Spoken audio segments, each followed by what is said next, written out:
ನಿಮ್ಮವಾಣಿ ವೀಕ್ಷಕರಿಗೆ ನಮಸ್ಕಾರ. ಇವತ್ತೇನು ರಾಜ್ಯ ಸರ್ಕಾರ ಮತ್ತು ಇಂಧನ ಇಲಾಖೆ ಒಂದಿಷ್ಟು ನಿರ್ಧಾರಗಳನ್ನ ತಂತು ಕಳೆದ ವರ್ಷ. ಗ್ರಾಹಕರಿಗೆ ಯಾವ ರೀತಿಯಾದ ಹೊರೆಗಳು ಆಗ್ತಾ ಇದೆ ಅಂದ್ರೆ ಈ ಸರ್ಕಾರಕ್ಕೆ ಕಣ್ಣು ಕಾಣ್ತಾ ಇಲ್ಲ. ಧನದಾಯಿಗಳ ಬಹುಕೋಟಿ ಕಂಪನಿಗಳಿಗೆ ಸಹಾಯ ಮಾಡೋದಕ್ಕೆ ಅಂತಾನೆ ಈ ಸರ್ಕಾರ ಬಂದಿದೆಯಾ ಗೊತ್ತಾಗ್ತಿಲ್ಲ. ಇವತ್ತು ನಾನು S9 ಉಪವಿಭಾಗದ ಹತ್ರ ಇರುವಂತಹ ರಾಜಶ್ರೀ ಎಲೆಕ್ಟ್ರಿಕಲ್ಸ್ ಕೌಂಟ್ರು ಹಲವಾರು ವಿಚಾರಗಳನ್ನ ಮಾತಾಡ್ಬೇಕು, ತುಂಬಾ ದಿನಗಳಿಂದ ಮಾತಾಡ್ಬೇಕು ಅನ್ಕೋತಾ ಇದೆ, ಆದ್ರೆ ಇವತ್ತಿನವರೆಗೂ ಮಾತಾಡಕ್ಕಾಗಿದ್ದೀರಾ. ಇವತ್ತು ಆ ಸಮಯ ಬಂದಿದೆ. ಏನು 2-3 ವಿಚಾರಗಳಿದೆ. ಮೊದಲನೇದಾಗಿ ಬೆಸ್ಕಾಂ ಅಥವಾ ಎಸ್ಕಾಂಗಳಲ್ಲಿ ಇವತ್ತೇನು ಈ ರಾಜಶ್ರೀ ಎಲೆಕ್ಟ್ರಿಕಲ್ಸ್ ಔಟ್ಲೆಟ್ಗೆ ಒಂದು ಜಾಗ ಕೊಟ್ಟಿದಾರಲ್ಲ, ಇದು ಯಾರಪ್ಪನ ಸೊತ್ತು ಅಂತ ಕೊಟ್ಟಿದ್ದೀರಾ ಸ್ವಾಮಿ? ಯಾರಪ್ಪನ ಸೊತ್ತಿದು? ಇದು ಸರ್ಕಾರಿ ಜಾಗ ಅಥವಾ ಸಾರ್ವಜನಿಕರ ಹಣದ ಜಾಗ. ಈ ಜಾಗದಲ್ಲಿ ರಾಜಶ್ರೀ ಎಲೆಕ್ಟ್ರಿಕಲ್ಸ್ಗೆ ಕೌಂಟರ್ ಯಾವ ಬೇಸ್ ಮೇಲೆ ಕೊಡ್ತೀರಿ? ನೀವೇನು ಇವ್ರ ಹತ್ರ ಬಾಡಿಗೆ ಪಡಿತಾ ಇದ್ದೀರಾ ಅಥವಾ ರೆಂಟಲ್ ಅಗ್ರಿಮೆಂಟ್ಗಳನ್ನ ಮಾಡ್ಕೊಂಡಿದ್ದೀರಾ? ಅಥವಾ ರಾಜಶ್ರೀ ಎಲೆಕ್ಟ್ರಿಕಲ್ಸ್ ಯಾರು? ರಾಜಶ್ರೀ ಎಲೆಕ್ಟ್ರಿಕಲ್ಸ್ ಏನಾದ್ರು ಬೆಸ್ಕಾಂ ಕೊಂಡ್ಕೊಂಡಿದ್ಯಾ ಅಥವಾ ಎಸ್ಕಾಂಗಳನ್ನ ಕೊಂಡ್ಕೊಂಡಿದ್ಯಾ? ಏನ್ ನಡೆಸ್ತಾ ಇದ್ದೀರಾ ಬೆಸ್ಕಾಂ ಅಧಿಕಾರಿಗಳು? ಯಾವುದಕ್ಕೂ ಒಂದು ಅರ್ಥ ಇಲ್ವಾ? ಇದಕ್ಕಿಂತ ಮುಂಚೆ HPL ಆಗಿರ್ಬೋದು ಅಥವಾ BHEL ಆಗಿರ್ಬೋದು ಅಥವಾ LNT ಆಗಿರ್ಬೋದು, ಅವರು ಒಂದಿಷ್ಟು ದಿನ ರಾಜ್ಭಾರ ನಡೆಸಿದ್ರು. ಜೀನಸ್ ಅವರೊಂದಿಷ್ಟು ವರ್ಷಗಳು ರಾಜ್ಭಾರ ಮಾಡಿದ್ರು. ಇವಾಗ ರಾಜಶ್ರೀ ಎಲೆಕ್ಟ್ರಿಕಲ್ಸ್ ಬರ್ಕೊಟ್ಬಿಡ್ರಿ ಬಹುಕೋಟಿ ಕಂಪನಿಗಳಿಗೆಲ್ಲ ನಿಮ್ಮ ಕಂಪನಿನ. ಹೋಗ್ಲಿ, ಇನ್ನೇನು ಉಳಿದೈತೆ ಅಂತ ನಿಮ್ಮ ಹತ್ರ? ಹೆಂಗೂ ಇವಾಗ ಸಂಬಳಗಳು ಕೊಡೋದು ದುಡ್ಡಿಲ್ವಲ್ಲ, ಬರ್ಕೊಟ್ಬಿಡಿ ಇಂಥ ಕಂಪನಿಗಳಿಗೆಲ್ಲ. ಒಂದಿಷ್ಟು ಸಂಬಳ ಕೊಡಕ್ಕಾದ್ರೂ ದುಡ್ಡು ಹುಟ್ಟುತ್ತೆ. ಆಮೇಲೆ 2ನೇ ಪಾಯಿಂಟ್, ಯಾವುದೇ ಒಂದು ಕೌಂಟರ್ ಹೋದ್ರು ಎಲ್ಲಾ ಕಡೆ ಕ್ಯೂ ನಿಂತ್ಕೋಬೇಕು. ದುಡ್ಡು ಕೊಟ್ಟು ರೇಷನ್ ಅಂಗಡಿಲಿ ನಿಂತ್ಕೊಂಡಾಗ ಕ್ಯೂ ನಿಂತ್ಕೋಬೇಕು. ಏನಪ್ಪಾ ಕಾರಣ ಅಂದ್ರೆ ಟೆಸ್ಟ್ ರಿಪೋರ್ಟ್ಸ್ ಅಥವಾ ಇನ್ವಾಯ್ಸ್ ಅದು ಗಂಟೆ ಬರಬೇಕು. ಅದರಲ್ಲಿ ವರ್ಕ್ ಆರ್ಡರ್ ನಂಬರ್ ಇಲ್ಲ, ಡೇಟ್ ಇಲ್ಲ, ಮಣ್ಣಿಲ್ಲ, ಮಸಿ ಇಲ್ಲ ಅಂತ ಹೇಳ್ತೀರಾ ಅಲ್ಲ ರೀ? 1100 ರೂಪಾಯಿ 1200 ರೂಪಾಯಿ ಬೆಲೆ ಬಾಳುವಂತ ಈ ಮೀಟ್ರು ಇದಕ್ಕೆ 5000 ರೂಪಾಯಿ ತಗೊಂತ ಇದ್ದೀರಾ? 3000 ರೂಪಾಯಿನೂ ವ್ಯಾಲ್ಯೂ ಇಲ್ದಿರಂತ ಈ ಮೀಟ್ರು ಇದಕ್ಕೆ 9000 ರೂಪಾಯಿ ತಗೊಂತ ಇದ್ದೀರಾ? ಯಾವುದಕ್ಕೆ ಏನ್ ಅರ್ಥ ಇಲ್ಲ. ಈ ಕೆಲಸ ಮಾಡ್ತಾ ಇದ್ದೀರಾ. ಅಲ್ಲಿ ಪ್ರಿಂಟ್ರು ಇವಾಗ ಇನ್ವಾಯ್ಸು ಪ್ರಿಂಟರ್ ಕೊಡೋದಕ್ಕೆ ಒಂದು ಗೋಳಾದ್ರೆ ಕಳೆದ ಒಂದು 15 ದಿನಗಳಿಂದ ಯಾವುದೇ ಒಂದು ಔಟ್ಲೆಟ್ ಅಲ್ಲಿ, ರಾಜಶ್ರೀ ಎಲೆಕ್ಟ್ರಿಕಲ್ಸ್ ಔಟ್ಲೆಟ್ ಅಲ್ಲಿ ಒಂದೇ ಒಂದು ಪ್ರಿಂಟರ್ ಕೆಲಸ ಮಾಡ್ತಾನೆ. ಆಮೇಲೆ ಅದಕ್ಕಿಂತ ಹೆಚ್ಚಾಗಿ ಪ್ರತಿಯೊಂದನ್ನು ಟೆಸ್ಟ್ ಆಗಿ ಬರಬೇಕಾದಂತಹ MT ಡಿವಿಷನ್ ಅಲ್ಲಿ ಟೆಸ್ಟ್ ಆಗಿ ಬರಬೇಕಾದಂತಹ ಮೀಟರ್ಗಳು ಇವತ್ತು ಯಾವುದೇ ರೀತಿಯಾದ ಟೆಸ್ಟಿಂಗ್ ಇಲ್ಲ. ಯಾವುದೇ ರೀತಿಯಾದ ಟೆಸ್ಟಿಂಗ್ ಇಲ್ಲ. ಇದಕ್ಕೊಂದು ಟೆಸ್ಟ್ ರಿಪೋರ್ಟ್ಸ್ ಇಲ್ಲ. ಇದು ಏನಾಗ್ತಾ ಇದೆ? ಇದು ಯಾರು ಬೆಸ್ಕಾಂ ಅವ್ರು ಆಗ್ತಾ ಇದ್ದೀರಾ ಸೀಲ್ಗಳನ್ನ ಅಥವಾ ರಾಜಶ್ರೀ ಎಲೆಕ್ಟ್ರಿಕಲ್ಸ್ ಅವ್ರು ಆಗ್ತಾ ಇದ್ದೀರಾ? ಯಾರು ಆಗ್ತಾ ಇದಾರೆ? ಇವ್ರು ಯಾರೋ ಪುಣ್ಯಾತ್ಮ ಮಲ್ಲಪ್ಪ ಅಂತ ಮ್ಯಾನೇಜರ್. ಯಾಕೆ ಸ್ವಾಮಿ ನಿಮ್ಗೆ ಏನಾದ್ರು ಕೊಂಬಂದೈತಾ ಕೆಳಗೆ ಮೇಲೆ ಏನಾದ್ರು? ಫೋನ್ ಮಾಡಿದ್ರೆ ಫೋನ್ ಎತ್ರಿ. ಎಷ್ಟು ಸರಿ ಫೋನ್ ಮಾಡ್ಬೇಕು ನಿಮ್ಗೆ? ಎಷ್ಟು ಜನ ಫೋನ್ ಮಾಡ್ಬೇಕು? ಇಲ್ಲ ಅಂದ್ರೆ ಒಂದ್ ಕೆಲಸ ಮಾಡಿ, ಎಲ್ಲೂ ನಂಬರ್ಗಳನ್ನ ಡಿಸ್ಪ್ಲೇ ಮಾಡಿಸ್ಬೇಡಿ. ನಿಮ್ ಪಾಡಿಗೆ ನೀವು ಸುಮ್ಮನೆ ಇದ್ಬಿಡಿ. ಯಾವ ಮ್ಯಾನೇಜರು ಬೇಕಾಗಿಲ್ಲ, ಯಾವನೂ ಬೇಕಾಗಿಲ್ಲ ನಮ್ಗೆ.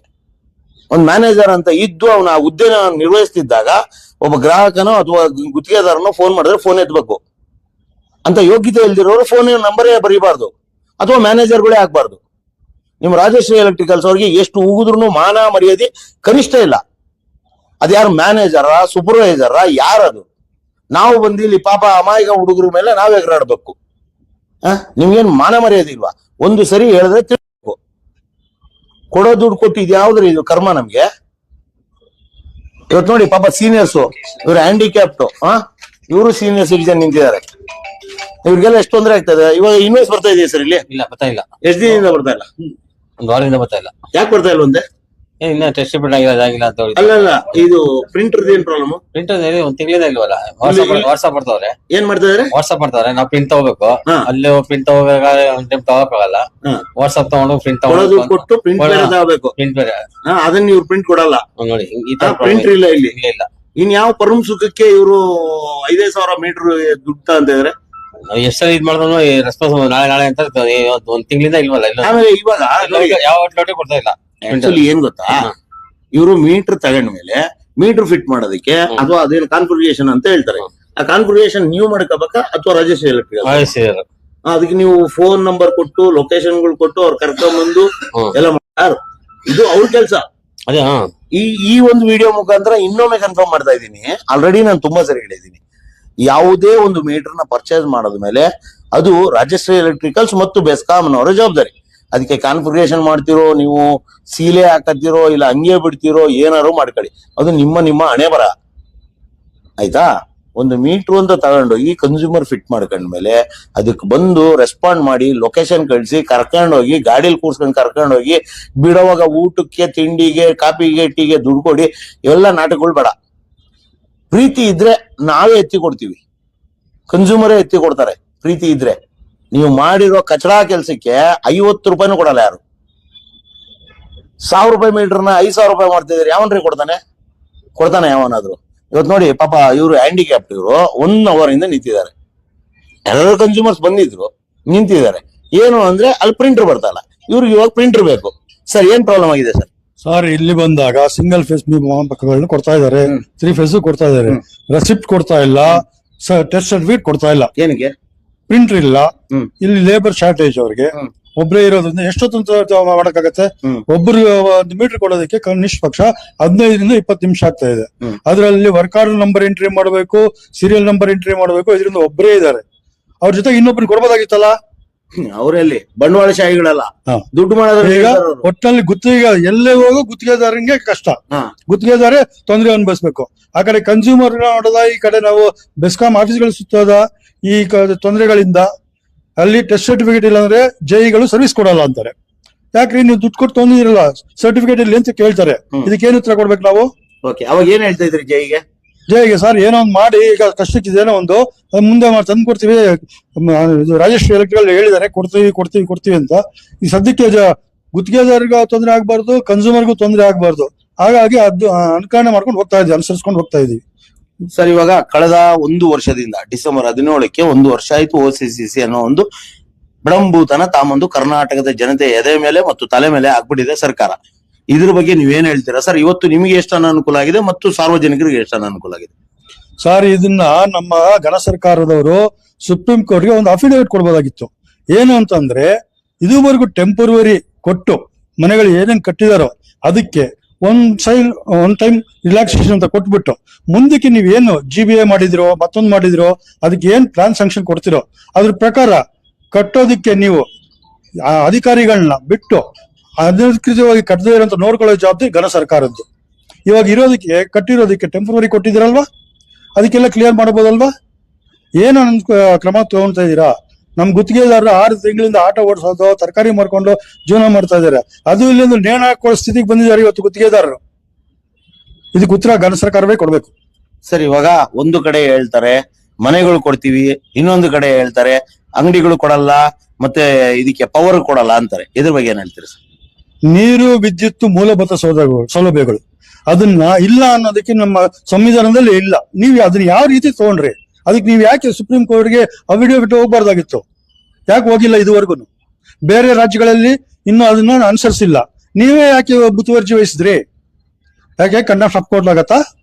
ಆಗೋದಿಲ್ಲ. ಇದು ದೇಶದಲ್ಲಿರೋ ಬೇರೆ ರಾಜ್ಯಗಳು ಕಂಡಮ್ ಆಫ್ ಕೋರ್ಟ್ ಆಗ್ಲೇಬೇಕಲ್ವಾ? ನಾವು ಒಬ್ಬನೇ ಕರ್ನಾಟಕದವ್ರು ಒಬ್ಬರೇ ಏನ್ ಸ್ಪೆಷಲ್ ಅಲ್ವಲ್ಲ? ಹೀಗಿದ್ದಾಗ ನೀವು ಇದಕ್ಕೆ ಯಾಕೆ ಗುತ್ತಿಗೆದಾರರಿಗೆ ಅಥವಾ ಸಣ್ಣ ಮನೆಗಳ ಇರುವಂತವ್ರಿಗೆ ನೀವು ತೊಂದರೆ ಕೊಡ್ತಾ ಇದ್ದೀರಾ? ಇವಾಗ ನೀವು ಫೀಲ್ಡ್ ಅಲ್ಲಿ ಓಡಾಡ್ತೀರಿ, ನಿಮಗ್ ಗೊತ್ತು ಒಬ್ಬ ಸಾರ್ವಜನಿಕನ ನೋವು ನಲಿವು. ಯಾಕಂದ್ರೆ ಒಂದು ಬೇಸ್ಮೆಂಟ್ ಇಂದ ಸ್ಟಾರ್ಟ್ ಮಾಡಿ ಕೊನೆಗೆ ಪೇಂಟ್ ಹೊಡೆದು ಗೃಹ ಪ್ರವೇಶದವರೆಗೂ ನೀವು ಅವ್ರ ಜೊತೆಲಿ ಇರ್ತೀರಿ. ವೈರಿಂಗ್ ಮಾಡ್ತೀರಾ, ಪೈಪ್ ಹಾಕ್ತೀರಾ, ಸ್ವಿಚ್ ಪ್ಲೇಟ್ಸ್ ಹಾಕ್ತೀರಾ. ಸರ್ ಅವ್ರು ಎಷ್ಟು ನೊಂದೋಗಿದ್ದಾರೆ ಸರ್ ಇವತ್ತಿನ ಈ ನಿರ್ಧಾರಕ್ಕೆ. ಈಗ ಎಲ್ಲದು ನಾಟ್ ಓನ್ಲಿ OCCC, ಇವತ್ತಿನ ಈ ಸ್ಮಾರ್ಟ್ ಮೀಟರ್ ವಿಚಾರವಾಗಿಯೂ ಸಹ ಈಗೇನಾಗಿದೆ, ಬ್ಯಾಂಕ್ ಅಲ್ಲಿ ಲೋನ್ ತಗೊಂಡಿರ್ತೀವಿ, ಮನೆಗೆ ಕಟ್ಟಿರ್ತೀವಿ, ಕರೆಂಟ್ ಕೊಟ್ಟಿರಲ್ಲ, ಲೋನ್ ಹೆಂಗ್ ತೀರ್ಸೋದು? ಈ ಕಡೆ ಬ್ಯಾಂಕ್ ನೋಡೋದ, ಬಡ್ಡಿ ಕಟ್ಟೋದ, ಮಕ್ಕಳ ವಿದ್ಯಾಭ್ಯಾಸ ನೋಡೋದ, ನಮ್ಮ ಹೊಟ್ಟೆಪಾಡು ನೋಡೋದ, ಎಲ್ಲದಕ್ಕೂ ಘನ ಸರ್ಕಾರವೇ ಹೊಣೆ. ನಮ್ಮ ಅಧಿಕಾರಿಗಳು, ಬೆಸ್ಕಾಂ ಅಧಿಕಾರಿ ಕೇಳಿದ್ರೆ ನಾವೇನ್ ಮಾಡಕ್ಕಾಗತ್ತೆ, ಅಲ್ಲಿಂದ ಆರ್ಡರ್ ಆಗಿದೆ ಅಂತಾರೆ. KERCL ರೂಲ್ಸ್ ಇದೆಯಾ ಅನ್ನೋದು ನನಗೆ ಗೊತ್ತಿಲ್ಲ, ಅದ್ರ ಬಗ್ಗೆ ನೀವೇ ತಿಳಿಸ್ಕೊಡಿ. KERC ನಿಯಮ ಆಗಿಲ್ಲ, ಅವ್ರು ಹೇಳಿರೋದು ಒಬೇ ದ ಸುಪ್ರೀಂ ಕೋರ್ಟ್ ಆರ್ಡರ್ ಅಷ್ಟೇ. KERC ಆಗಿರ್ಬೋದು, ಇಂಧನ ಇಲಾಖೆ ಆಗಿರ್ಬೋದು, ಬೆಸ್ಕಾಂ ಆಗಿರ್ಬೋದು, ಪ್ರತಿಯೊಂದು BBMP ಆಗಿರ್ಬೋದು, ಇದು ಯಾರ ತೃಪ್ತಿಗೆ ಮಾಡ್ತಾ ಇದಾರೆ ಅಂತ ನೀವು ಅನಿಸ್ತಾ ಇದೆ ಸರ್? ಸರ್ ಈಗ ಬೆಸ್ಕಾಂ ಅಲ್ಲಿ ಕರೆಂಟ್ ಕೊಡ್ಬೇಡ ಅಂತ ನೀವು ಹೇಳಿದಾಗ BBMP ಹಾಕ್ಬಿಡ್ತು ಸರ್ ಇದನ್ನ ಕಟ್ಟಡ ಕಟ್ಟೋದಕ್ಕೆ. ಬಿಬಿಎಂಪಿ 1976ರಿಂದ ಹಾ. ಮುನ್ಸಿಪಾಲಿಟಿ ಬೈಲ ಆದಾಗಿಂದಾನು ಬಿಟ್ಬಿಟ್ಟು ಇವಾಗ ಏಕಾಏಕಿ 2024ಕ್ಕೆ ಜ್ಞಾನೋದಯ ಆಗೋಯ್ತು ಇವ್ರಿಗೆ. ಅದಕ್ಕೆ ಯಾರು ಹೊಣೆ ಈಗ? ಯಾರು ಹೊಣೆ ಆಗೋದು? ಸರ್ಕಾರವೇ ಹೊಣೆ ಅಲ್ಲ. ಮತ್ತೆ ಅದನ್ನ ಈ ಮುಖಾಂತರ ಜನರಲ್ಲಿ ಜಾಗೃತಿ ಮೂಡಿಸಿ ದಯವಿಟ್ಟು. Yes sir, thank you. ನಿಮ್ಮ ಹೆಸರು sir? Vasudev Raju. Vasudevaraju sir. Sir, ಇವಾಗ ನಿಮಗೆ ಮೀಟರ್ಗೆ ಟೆಸ್ಟ್ ಸರ್ಟಿಫಿಕೇಟ್ ಸಿಗ್ತಾ ಇಲ್ಲ ಮತ್ತು ಇನ್ವಾಯ್ಸ್ ಸಿಗ್ತಾ ಇಲ್ಲ. ಹೌದು ಸರ್, ಇವಾಗ ಟೆಸ್ಟ್ ಸರ್ಟಿಫಿಕೇಟ್ ಸಿಗ್ತಾ ಇಲ್ಲ ಅಂದ್ರೆ ಇದಕ್ಕೆ ಹೊಣೆಗಾರರು ಯಾರು ಸರ್? ರಾಜೇಶ್ ಎಲೆಕ್ಟ್ರಿಕಲ್ ಅವರೇ. ಅದ್ ಹೆಂಗ್ ಆಗ್ತಾರೆ ಸರ್? ಇದು ಬೆಸ್ಕಾಂ ಪ್ರಾಪರ್ಟಿ ಆಗುತ್ತಲ್ಲ. ಬೆಸ್ಕಾಂ ನಾವು ಪರ್ಚೇಸ್ ಮಾಡ್ತಾ ಇದೀವಲ್ಲ, ಹೌದು, purchase ಅದಕ್ಕೆ ಮಾಡಿದ್ರು. ನೀವು ಮಾರಾಟ ಮಾಡ್ಲಿಕ್ಕೆ ಅವ್ರಿಗೆ ಅನುಮತಿ ಕೊಟ್ಟಿದಿರಲ್ಲ, ಟೆಸ್ಟ್ ಸರ್ಟಿಫಿಕೇಟ್ ಬೆಸ್ಕಾಂ ಇಂದ ತಾನೇ ಕೊಡ್ತೀರಾ. ಹೌದಾ ಕೊಟ್ಟಾಗ ಅದಕ್ಕೆ ಹೊಣೆ ಯಾರು? ರಾಜೇಶ್ ಎಲೆಕ್ಟ್ರಿಕಲ್ ಹೊಣೆ. ಸರ್, ಇವಾಗ ನೋಡಿ, ಈ ಕಟ್ಟಡ ಬಂದು ಬೆಸ್ಕಾಂ ಅಥವಾ ಕೆಪಿಟಿಸಿ ಅಲ್ದು ಯಾರ್ದು ಅಂತ ಇಟ್ಕೊಳ್ಳೋಣ. ಹೌದು. ಈ ಕಟ್ಟಡದಲ್ಲಿ ರಾಜಶ್ರೀ ಎಲೆಕ್ಟ್ರಿಕಲ್ಸ್ ಅವರು 5,000 ರೂಪಾಯಿ ಮೀಟರ್ ತಗೊಂಡು ಈ ಕಟ್ಟಡದಲ್ಲಿ ಬಿಂದಾಸ್ ಆಗಿ ಬಾಡಿಗೆ ಏನು ಇಲ್ದಿದಂಗೆ ಕರೆಂಟ್ enjoy ಮಾಡ್ತಾ ಇದ್ದಾರೆ. ಫ್ರೀ ಇರೋ ಜಾಗನೂ ಫ್ರೀ ಆಗಿದೆ ಅವ್ರಿಗೆ. ಅದಕ್ಕೆ ನಿಮ್ಮಿಂದ ಏನಾದ್ರು ಬರ್ಸ್ಕೊಂಡಿದೀರಾ ಅವ್ರಿಗೆ? ಅವ್ರ ಹತ್ರ ಬೆಸ್ಕಾಂ ಅಧಿಕಾರಿಗಳೇ ನೀವೇನಾದ್ರು ಬರ್ಸ್ಕೊಂಡಿದೀರಾ? ಇವ್ರಿಗೆ ಏನಾದ್ರು ಪಾಲಿದೆಯಾ ಅಂತ ಕೇಳ್ತಾ ಇದೀರಾ? ಹೌದು, ಖಂಡಿತ ಹಂಗಾಗಿನೇ ಬಿಟ್ಕೊಟ್ಟಿದ್ದಾರೆ ಪುಕ್ಸಟೆ. ಕೇಳ್ಬೇಕೀಗ, ಅದನ್ನ ಕೇಳ್ಬೇಕು ಮುಂದೆ ನಾವು. Yes sir. ಸರ್, ಈ ಮೀಟರ್ದ ವಿಚಾರ ಆಗಿರ್ಬೋದು ಅಥವಾ OCCC ವಿಚಾರ ಆಗಿರ್ಬೋದು, ಈ ವಿಚಾರದಲ್ಲಿ ನಿಮ್ಗೆ ಎಷ್ಟು ತೊಂದರೆ ಆಗಿದೆ? ನಮ್ಗೆ ತುಂಬಾ ತೊಂದರೆ ಇದೆ. 8 ತಿಂಗಳಿಂದ ಕೆಲಸ ಇಲ್ಲ, ಏನಿಲ್ಲ. ನಾನು ಒಬ್ಬ ಪೇಷಂಟ್, ಬ್ರೈನ್ ಸ್ಟ್ರೋಕ್ ಆಗಿತ್ತು. ಕೆಲಸ ಎಲ್ಲ ಕಾರ್ಯ ಇಲ್ಲ. ನಾನು ಒದ್ದಾಡ್ಕೊಂಡು ತುಂಬಾ ಪ್ರಾಬ್ಲಮ್ ಇದೆ. ಸರ್ವಿಸ್ ಎಲ್ಲ ಪೆಂಡಿಂಗ್ ಅವೆ. ಅಟ್ಲೀಸ್ಟ್ ಏನೋ ಒನ್ ಟೈಮ್ ಸರ್ವಿಸ್ ಕೊಟ್ಟರೆ ನಮ್ಗೆ ಅನುಕೂಲ ಆಗುದಂತ ಕೇಳ್ಕೊತೀನಿ. ಸರ್, ಇವಾಗ 50 ವರ್ಷದಿಂದ ಕರೆಂಟ್ ಕೊಟ್ಕೊಂಡ್ ಬಂದಿದ್ದಾರೆ. 50 ವರ್ಷದಿಂದ ಮನೆಗಳನ್ನ ಕಟ್ಕೊಂಡ್ ಬಂದಿದ್ದಾರೆ. ಹೊಸದಾಗಿ ಏನ್ ಮನೆ ಕಟ್ತಾ ಇಲ್ಲ ಇವತ್ತು, ಅಲ್ವಾ ಸರ್? ಬೆಂಗಳೂರಲ್ಲಿ ಸುಮಾರು 2 ರಿಂದ 5 ಫ್ಲೋರ್ಗಳನ್ನ ಮನೆ ಕಟ್ತಾರೆ. ಇದು ನಡ್ಕೊಂಡ್ ಬಂದಿರೋ ಪದ್ಧತಿ. ಹಳ್ಳಿಗಳಲ್ಲಿ G+2 ಮ್ಯಾಕ್ಸಿಮಮ್ ಕಟ್ತಾರೆ. ಓಕೆನಾ ಸರ್? ಇವತ್ತು ಹಳ್ಳಿಗಳಲ್ಲಂತೂ ನರಕ ಆಗೋಗಿದೆ. ಇದ್ರ ಬಗ್ಗೆ ಏನ್ ಹೇಳ್ತೀರಾ? ಹಳ್ಳಿಗಳಿಗೆ ಒಂದು ಮನೆ ಕಟ್ಟಕ್ಕೂ ಪ್ರಾಬ್ಲಮ್. ಅವ್ರಿಗೆ ಯಾವ್ದೋ ಟೆಂಪ್ರರಿ ಕೊಡ್ತಾ ಇಲ್ಲ, ಸೊಲ್ಯೂಷನ್ ಏನೂ ಇಲ್ಲ. ಪೆಂಡಿಂಗ್ ಇದೆ, ಫುಲ್ ಬಿಲ್ಡಿಂಗ್ ಪಾಪ ಕಡ್ದಿರಾನೆ ಸುಮಾರು ಪೆಂಡಿಂಗ್ ಪಾಯ ಹಾಕೊಂಡು ಕುಂತವ್ರೆ, ಕರೆಂಟ್ ಇಲ್ದಿರಾನೆ. ತುಂಬಾ ತೊಂದರೆ. ಆದಷ್ಟು ಬೇಗ ಇತ್ತು ಒಂದು ತಕ್ಷಣ ಒಂದು ಜಾರಿ ಮಾಡ್ಬೇಕಂತ ನಾನು ಕೇಳ್ಕೊತೀನಿ. ಸರ್, ನಿಮ್ಗೆ ಕನ್ಸ್ಯೂಮರ್ಗಳು ಏನ್ ಹೇಳ್ತಾ ಇದಾರೆ? ನಮ್ ಕೇಳ್ತಾರೆ, ನಾವ್ ಹೇಳ್ತೀವಿ ಏನು ಗೌರ್ಮೆಂಟ್ ಕೊಟ್ಟರೆ ನಾವು ಕೊಡೋದು, ಬೆಸ್ಕಾಂ ಕೊಡೋದು, ಅವ್ರು ಅಲ್ಲೇ ಬಿಡ್ತಾ ಇಲ್ವಲ್ಲ ಅಂತ ನಾವು ಕನ್ಸ್ಯೂಮರ್ ಹೇಳ್ತಾ ಇದೀವಿ. ಅಷ್ಟೇ ಹೇಳ್ತಾ ಇದಾರ? ಏನಾದ್ರು ಶಾಪ ಗೀಪ ಆಗ್ತಾ ಇದಾರ? ತುಂಬಾ ಆಗ್ತಾವ ಜನ. ತುಂಬಾ ಮೊದಲಿಂದ 70 ನಾವು ಸ್ಟಾರ್ಟಿಂಗ್ ಇಂದ ಬಿಟ್ಕೊಂಡಿವ್ರಿ. ಸಡನ್ ಕಟ್ ಮಾಡ್ರೆ ಬ್ರೇಕಪ್ ಎಲ್ಲೋಯ್ತಾರೆ ಇವರು. ಅವಾಗಿಂದ ಮಾಡ್ಬೇಕಾಯ್ತು ಕಾನೂನು. ಸಡನ್ ಆಗಿ ಬಂದಾಗ ಇವ್ರಿಗೇನ ಕಾನೂನು ಆಯ್ತಾ? ಎಷ್ಟಿಸ ಇದು ಬಿಲ್ಡಿಂಗ್ ಎಲ್ಲ ಕಟ್ಬಿಟ್ಟು ಎಲ್ಲ ಕಟ್ಟಾದ್ಮೇಲೆ ಇವ್ರು ಬಂದು ಕಾನೂನು ಜಾರಿ ಮಾಡೋದು, ಮತ್ತೆ ನೋಟಿಫಿಕೇಶನ್ ಮಾಡಕಾಯ್ತು, ಜನ ಜಾಗೃತಿ ಮಾಡಕಾಯ್ತು, ಮಾಡಿ ಕಟ್ಬೇಡಿ ಅಂತ. ಆತರ ಅದ್ರು ಅವರು ಹುಷಾರಾಗಿ ಇದು ಮಾಡೋರು. ಬಿಲ್ಡಿಂಗ್ ಇವ್ ಅರ್ಧ ಬರ್ಧ ಕಟ್ಬಿಟ್ಟು ವಾಸು ಹೇಳ್ದಂಗೆ ಅವರು ಸುಮಾರು ಬಿಲ್ಡಿಂಗ್ ಬಳಿ ಕಟ್ಟಂಗಿಲ್ಲ, ಲೋನ್ ಕಟ್ಟಂಗಿಲ್ಲ, ಯಾಕ್ರಿ ಮಕ್ಳು ಫೀಸ್ ಕಟ್ಟಂಗಿಲ್ಲ, ಏನೇ ಇಲ್ಲ, ಅವ್ನು ಏನಾಗ್ಬೇಕು ಅಂತ ಅವರು ಪ್ರಾಬ್ಲಮ್ ಹೇಳ್ಕೊತಾವ್ರ ನಮ್ಮ ಹತ್ರ. ಸರ್, ಇವಾಗ ಏನಾಗಿದೆ, ಒಂದೊಂದು ಟೆಂಪರರಿ ತಗೊಂಡಿರೋರು ಇವತ್ತಿನ ವಾಸ್ತವ ಸ್ಥಿತಿಗೆ 8 ರಿಂದ 15 ಸಾವಿರ ರೂಪಾಯಿ ಟೆಂಪರರಿ ಬಿಲ್ಗಳು ಕಟ್ತಾ ಇದ್ದಾರೆ. ಇದ್ರ ಬಗ್ಗೆ ಏನ್ ಹೇಳ್ತೀರಾ? ತುಂಬಾ ಅವ್ರಿಗೆ ಹೊರೆ ಆಗ್ತಿದೆ. ಇದು ಈ ಕಡೆ ಬಾಡಿಗೆ ಕೊಡಂಗಿಲ್ಲ, ಅನ್ಭವಿಸಂಗಿಲ್ಲ, ವಾಸಕ್ಕೆ ಹೋಗಿಲ್ಲ. ಇವಾಗ ವಾಸಕ್ಕೆ ಹೋದ್ರು ಹೀಟರ್ ಹಾಕಿ ಎಲ್ಲ ಯೂಸ್ ಮಾಡಿ ಡಬಲ್ ಒಂದು 20,000, ಒಂದ್ ಮನೆಗೆ ಒಂದು 3 ಕಿಲೋಮೀಟರ್ 20,000 ಬಿಲ್ ಬರ್ತಿದೆ. ತುಂಬಾ ಹೊರೆ ಆಗ್ತಿದೆ. ತುಂಬಾ ಕನ್ಸ್ಯೂಮರ್ಗಳು ತುಂಬಾ ಸಫರ್ ಮಾಡ್ತಾವ್ರೆ. ಒಂದು ಕಡೆ ಕರೆಂಟ್ ಬಿಲ್ ಕಟ್ಟಬೇಕು, ಇನ್ನೊಂದು ಕಡೆ BBMP ಅಧಿಕಾರಿಗಳ ಕಾಟ ತಪ್ಪಿಸ್ಕೋಬೇಕು, ಮತ್ತೊಂದು ಕಡೆ ತಗೊಂಡಿರೋ ಲೋನ್ ಕಟ್ಟಬೇಕು. ಇದೇ ತೊಂದರೆ. ತುಂಬಾ ಗ್ರಾಹಕರು ತೊಂದರೆ ಕೊಡ್ತಾವ್ರೆ, ತಗೊಂಡವ್ರೆ ತುಂಬಾ. Yes sir. ಇದು ಕೇವಲ ಮೀಟರ್ನ ವಿಚಾರ ಅಲ್ಲ, ಇವತ್ತು ಪೂರ್ತಿಯಾಗಿ ಕರೆಂಟಿನ ವಿಚಾರ. ಇವತ್ತು ಕಬ್ಬಿಣದ ಕಡ್ಲೆ ಮಾಡಿ ಇಟ್ಟಿದ್ದೀರಾ. ಕರೆಂಟ್ ಅಂದ್ರೆ ಕಬ್ಬಿಣದ ಕಡ್ಲೆ ಆಗೋಯ್ತು. ಶಾಕ್ ಹೊಡಿತದೆ ಅಂದ್ರೆ ಯಾವ್ದು ಅದು ಶಾಕ್ ಹೊಡೆದ್ರೆ 2 ಸೆಕೆಂಡ್ ಶಾಕ್ ಅಷ್ಟೇ. ಆದ್ರೆ ನೀವು ಕೊಡ್ತಿರೋ 1 ವರ್ಷದಿಂದ ಸರ್ಕಾರ ಆಗಿರ್ಬೋದು ಅಥವಾ ಬೆಸ್ಕಾಂ ಅಧಿಕಾರಿಗಳಾಗಿರ್ಬೋದು, ಒಂದೊಂದು ವಿಚಾರದಲ್ಲಿ ಒಂದೊಂದು ಶಾಕ್ ಕೊಡ್ತಾ ಇದೀರಲ್ಲ, ಕನಿಷ್ಠ ಪ್ರಜ್ಞೆ, ಮಾನ, ಮರ್ಯಾದೆ ಏನೂ ಇಲ್ಲ ಅಂತ ನಾನು ಹೇಳ್ತೀನಿ. ನಿಜವಾಗ್ಲೂ ಹೇಳ್ತೀನಿ. ಇವತ್ತು ಕೆಲ್ಸಕ್ಕೆ ಬಾರದ ಮೀಟರ್ನ ಅದಕ್ಕೆ ದುಪ್ಪಟ್ಟು ರೇಟ್ ಮಾಡಾಕಿದ್ದೀರಾ. ಅದರಲ್ಲಿ ಸರ್ವಿಸ್ ಸರಿಯಾಗಿ ಕೊಡ್ತಾ ಇಲ್ಲ. ರಾಜಶ್ರೀ ಎಲೆಕ್ಟ್ರಿಕಲ್ಸ್ ಅವರು ದಯವಿಟ್ಟು ಕಿವಿ ತೆಗೆದು ಕಿವಿ ಓಪನ್ ಮಾಡ್ಕೊಂಡು ಕೇಳಿಸ್ಕೊಳ್ಳಿ. ಮುಂದಿನ ದಿನಗಳಲ್ಲಿ ಅತಿ ದೊಡ್ಡ ಪ್ರತಿಭಟನೆ ಮಾಡ್ಬೇಕಾಗತ್ತೆ. ಸಾರ್ವಜನಿಕರು ಕಲ್ಲು ಹೊಡೆಯೋ ಚಾನ್ಸಸ್ ಇರ್ತದೆ ನಿಮ್ಮ ಆಫೀಸ್ಗಳಿಗೆ. ಅಥವಾ ಬೆಸ್ಕಾಂ ಅಧಿಕಾರಿಗಳು ಈ ವಿಡಿಯೋ ನೋಡ್ತಾ ಇದ್ರೆ ದಯವಿಟ್ಟು ಎಚ್ಚೆತ್ಕೊಳ್ಳಿ. ಇಲ್ಲಿ ಟೆಸ್ಟ್ ಸರ್ಟಿಫಿಕೇಟ್ ಬರ್ತಾ ಇಲ್ವಂತೆ. ಯಾವ್ದೋ ಒಂದು ಮೀಟ್ರು, ಇದು ಜೀನಿಯಸ್ ಮೀಟ್ರು, ಇದಕ್ಕೆ ಟೆಸ್ಟ್ ಸರ್ಟಿಫಿಕೇಟ್ ಇಲ್ಲ. ಹೆಂಗ್ ಸ್ವಾಮಿ ಹೋಗ್ತೀರಾ? MT ಅವ್ರನ್ನ ಯಾಕೆ ಸ್ವಾಮಿ ಸಂಬಳ ಕೊಟ್ಟು ಇಟ್ಟಿದ್ದೀರಾ? ಅವ್ರಿಗೆ ಯಾಕೆ ಸ್ವಾಮಿ ಕಾರ್ ಕೊಟ್ಟಿದ್ದೀರಾ? ಅವ್ರಿಗೆ ಯಾಕೆ ಸ್ವಾಮಿ ಅಸಿಸ್ಟೆಂಟ್ ಕೊಟ್ಟಿದ್ದೀರಾ? ಅವ್ರಿಗೆ ಯಾಕೆ ಸ್ವಾಮಿ ಒಂದು ಆಫೀಸ್ ಕೊಟ್ಟಿದ್ದೀರಾ? ಯಾಕೆ ಕೊಡ್ತಾ ಇದ್ರ? ಅವ್ರಿಗೆ 2.5 ರಿಂದ 3 ಲಕ್ಷ ರೂಪಾಯಿ ಸಂಬಳ. ಒಬ್ಬ ಲೈನ್ ಮ್ಯಾನ್ಗೆ 90,000 ದಿಂದ 1 ಲಕ್ಷ ರೂಪಾಯಿ ಸಂಬಳ. ಮತ್ತೆ ಇದಕ್ಕೆ ಎಷ್ಟಾಗ್ಲಿ ಇದಂಗೆ ಮೀಟರ್ಗಳು ಬರ್ತಾ ಇದೆ. ಯಾಕೆ ಬರ್ತಾ ಇದೆ ಮೀಟರ್? ಇದ್ರಲ್ಲಿ ಏನಿದೆ? ಇದು ಮೀಟರ್ ಕರೆಕ್ಟ್ ಆಗಿದೆಯಾ? ನಾಳೆ ದಿನ ಇದರಿಂದ ಮೋಸ ಆಗಲ್ಲ, ಎಸ್ಕಾಂಗೆ ಲಾಸ್ ಆಗಲ್ಲ ಅನ್ನೋದನ್ನ ಯಾರು ಗ್ಯಾರಂಟಿ ಕೊಡೋರು? ನೀವೇನು ಉದ್ಭವ ಮೂರ್ತಿಗಳ ಅಥವಾ ಮಹಾಜ್ಞಾನಿಗಳ? ಇವತ್ತೇನೋ ಇದೊಂದು ಹೊಸ ಸಿಸ್ಟಮ್ ತಂದಿದ್ದೀನಿ ಅಂತ ಹೇಳ್ಬಿಟ್ಟು ಅದನ್ನ ಟೆಸ್ಟ್ ಆಗ್ಲಿದ್ದಂಗೆ ಎಂಟಿ ಆಫೀಸ್ಗಳು ಇರೋದೇನಿಗೆ? ಅಥವಾ ಇದು ಟೆಸ್ಟ್ ಆಗಿದ್ರೆ ಇದಕ್ಕೆ ಯಾಕೆ ಸರ್ಟಿಫಿಕೇಟ್ ಬಂದಿಲ್ಲ? ಅಥವಾ ಟೆಸ್ಟ್ ಸರ್ಟಿಫಿಕೇಟ್ ಬಂದಿದ್ರೆ ಕೌಂಟರ್ ಯಾಕೆ ಕೊಡ್ತಾ ಇಲ್ಲ? ನೀವು ಕೊಟ್ಟಿದ್ರೆ ಅವ್ರು ಕೊಟ್ಟಿರೋರು, ರಿಸ್ಕ್ ಆಗಿದ್ರು ಕೊಟ್ಟಿರೋರು ಪಾಪ. ಯಾಕೆ ಕೊಡ್ತಾ ಇಲ್ಲ? ಇಲ್ಲಿ ಎಲ್ಲೋ ಕಳ್ಳಾಟ ನಡೀತಾ ಇದೆ, ಇಲ್ಲೆಲ್ಲೋ ಒಂದಿಷ್ಟು ಅಕ್ರಮಗಳು ನಡೀತಾ ಇದೆ. ದಯವಿಟ್ಟು ಅರ್ಥ ಮಾಡ್ಕೊಳ್ಳಿ. ರಾಜಶ್ರೀ ಎಲೆಕ್ಟ್ರಿಕಲ್ಸ್ ಮಲ್ಲಪ್ಪ, ಸರಿಯಾಗಿ ಕೇಳಿಸ್ಕೊಳ್ಳಿ ಸ್ವಾಮಿ. ನೀವು ದಯವಿಟ್ಟು ಫೋನ್ ಸರ್, ನೀವು ಫೋನ್ ಮಾಡಿದ್ರಲ್ಲ, ಹೌದು. ಎಷ್ಟು ಸರಿ ಫೋನ್ ಮಾಡಿದ್ರಿ ಸರ್? ಸರ್ ನಾನು 4 ಸಲ ಫೋನ್ ಮಾಡಿದೀನಿ, ಬೇಕಾದ್ರೆ ಮಿಸ್ ಕಾಲ್ ನೋಡ್ಕೊಳ್ಳಿ. ಅವರು ಫೋನೇ ತೆಗಿತಾ ಇಲ್ಲ ಸರ್. ನಿಮ್ ಮುಂದೆ ನಾನು 3 ಸರಿ ಮಾಡಿದೀರಾ ಅಲ್ವಾ? ಮಾಡಿದೀನಿ. ಫೋನ್ ಎತ್ತದ್ರ ಸರ್? ಇಲ್ಲ ಸರ್, ನೀವು ಮಾಡಿದ್ರಲ್ಲ ಫೋನ್? 3 ಸಲ ಮಾಡಿದ್ವಿ. ಎತ್ತದ್ರ ಸರ್? ಇಲ್ಲ. ಯಾಕ್ರಿ? ಯಾರ್ರಿ ನೀವು? ಮಲ್ಲಪ್ಪ ಎಕ್ಕಸ್ತಿತ್ತು ಒಬ್ಬ ಮ್ಯಾನೇಜರ್. ನೀನು ದಯವಿಟ್ಟು ಅರ್ಥ ಮಾಡ್ಕೊಳ್ಳಿ. ಇವೆಲ್ಲ ನಾಟಕಗಳು ಬಿಟ್ಬಿಡಿ. ನೀವು ಬಿಸಿ ಇದ್ರೆ ನಿಮ್ಮ ಮನೇಲಿ ಇದ್ಬಿಡಿ, ಬಿಸಿ ಇದ್ರೆ ಬರಕ್ ಹೋಗ್ಬಿಡಿ ಕೆಲ್ಸಕ್ಕೆ. ಸಾರ್ವಜನಿಕರಿಗೆ ಗುತ್ತಿಗೆದಾರರಿಗೆ ತೊಂದರೆ ಆದಾಗ ನಿಮ್ಗೆ ಫೋನ್ ಮಾಡ್ತಾರೆ. ನಿಮ್ಗೆ ಹೆಣ್ ಕೊಟ್ಟು ಬೀಗ್ತನ ಮಾಡೋದಕ್ಕೆ ಯಾರು ಫೋನ್ ಮಾಡಲ್ಲ, ಆಯ್ತಾ? ರಾಜಶ್ರೀ ಎಲೆಕ್ಟ್ರಿಕಲ್ಸ್ ಅವರು ಜಾಸ್ತಿ ಮೆರೆಯಕ್ ಹೋಗ್ಬೇಡಿ. ಮೆರೆದವರೆಲ್ಲ ತುಂಬಾ ಜನ ಹೊರಟೋಗಿದ್ದಾರೆ. ಇವತ್ತು ನೀವೇನ್ ಸ್ಪೆಷಲ್ ಅಲ್ಲ ಬೆಸ್ಕಾಂಗೆ. ನಿಮ್ಮಂತ ಬಹುಕೋಟಿ ಗುತ್ತಿಗೆದಾರರನ್ನ ತುಂಬಾ ಜನ ನೋಡಿದೀವಿ. ಕಳೆದ 25 ವರ್ಷದಿಂದ ಬಂದವರೆಷ್ಟೋ ಹೋದವರೆಷ್ಟೋ. L&T ಕಂಪನಿನೇ ಹೋಗಾಯ್ತು. ನೀವೇನ್ ದೊಡ್ಡ ಮಹಾನ್ ಅಲ್ಲ, ಅರ್ಥ ಆಯ್ತಾ? ನೀವು ಮಾರ್ತಿರದ ಮೋಸದ ಮೀಟರ್ಗಳನ್ನ, ಅದರಲ್ಲೂ ಫೋನ್ ಎತ್ತಲಿದಂಗ್ ನಾಟಕಗಳು. ಅವ್ರು ಯಾರ್ರಿ? Rajashree electricals owner. ದಯವಿಟ್ಟು ನನ್ನ ನಂಬರ್ ತಗೊಳ್ರಿ, 9986988699. ದಯವಿಟ್ಟು ಕಾಲ್ ಮಾಡ್ರಿ ನನಗೆ, ಅಥವಾ ನಿಮ್ ನಂಬರ್ ಕಳ್ಸಿಕೊಡ್ರಿ, ನಾನೇ ಕಾಲ್ ಮಾಡ್ತೀನಿ ನಿಮ್ಗೆ. ಏನ್ ನಿಮ್ದು ಕತೆ ಕೇಳೇ ಬಿಡೋಣ. ಒಂದ್ ಬೆಂಗಳೂರಲ್ಲಿ ನೆಟ್ಗೆ ಆಫೀಸ್ ಇಲ್ಲ. ನೀವ್ ಎಲ್ಲಿದ್ದೀರೋ ಏನ್ ಕತೆನೋ ಗೊತ್ತಿಲ್ಲ. ಬಿಟ್ಟಿ ಆಫೀಸ್ಗಳನ್ನ ಬಳಸ್ಕೊಂಡು ನಾಟಕಗಳು ಮಾಡ್ತಾ ಇದ್ದೀರಾ. ಮೀಟ್ರು ಏನು ಅಲ್ಲ, ಎಲ್ಲವೂ ಸುಮ್ನೆ ತಾಮಂದು. ಇದೇನಿದು ಅಲ್ಲ ಸರ್, ಇವರು ಮಾಡ್ತಿರೋದು ಹೋಲ್ಸೇಲ್ ವ್ಯವಹಾರ ಅಲ್ವಾ? ಮ್ಯಾನುಫ್ಯಾಕ್ಚರರ್ ಯಾರೋ ಎಲ್ಲೋ ಕೂತಿದ್ದೇನೆ, ಜೀನಸ್, HPL, L&T. ಮ್ಯಾನುಫ್ಯಾಕ್ಚರ್ಗೆ ಯಾಕೆ ಕೊಡಬಾರ್ದು ಗುತ್ತಿಗೆನ? ಮ್ಯಾನುಫ್ಯಾಕ್ಚರರ್ ಕೊಟ್ರೆ ಅವ್ರಿಗೆ ಬರ್ಬೇಕಾಯ್ತು, ಬಾಬತ್ ಬರ್ತಿದಿಲ್ವಲ್ಲ? ಅದಕ್ಕೆ ಯಾರು ಹೊಣೆ? ನಾವೇ ನೋಡ್ಕೊಂಡು ಸುಮ್ ಕೂತಿದೀವಲ್ಲ. ಅದೇ ನಾವೇ. ಇವತ್ತು ಇಡೀ ದೇಶದಲ್ಲಿ ಎಲ್ಲೂ ಮಾಡ್ತಾ ಇಲ್ಲ ಮೀಟರ್ಗಳು, ಆದ್ರೆ ಕೇವಲ ಕರ್ನಾಟಕದಲ್ಲಿ ಮಾತ್ರ ಮಾಡ್ತಾ ಇದಾರೆ. ಇಡೀ ದೇಶದಲ್ಲಿ ಎಲ್ಲೂ ಓಸಿ ಅಪ್ಲಿಕೇಬಲ್ ಆಗಿಲ್ಲ, ಕರ್ನಾಟಕದಲ್ಲಿ ಮಾತ್ರ ಆಗಿದೆ. ಇದಕ್ಕೆ ನಮ್ಗಂತೂ ಸಾಕಾಗೋಗಿದೆ. ಈ ನೋವು ಯಾರಿಗೂ ಬೇಡ, ಈ ಕಷ್ಟ ಯಾರಿಗೂ ಬೇಡ. ಭಗವಂತನೇ ಇದಕ್ಕೆ ನಮ್ಮನ್ನ ರಕ್ಷಿಸ್ಬೇಕು.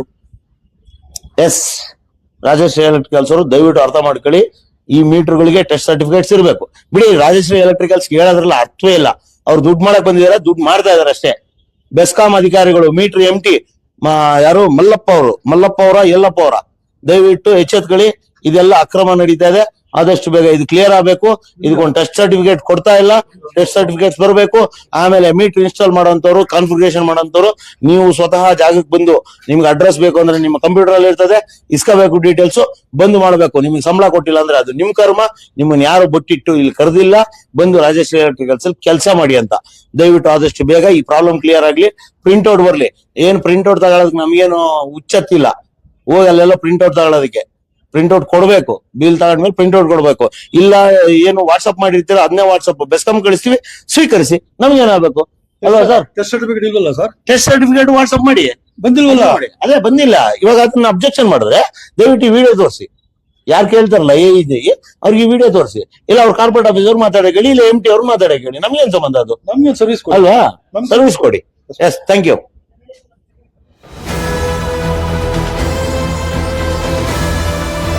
ನಿಮ್ಮ ವಾಣಿ, ಇದು ಕನ್ನಡಿಗನ ಧ್ವನಿ.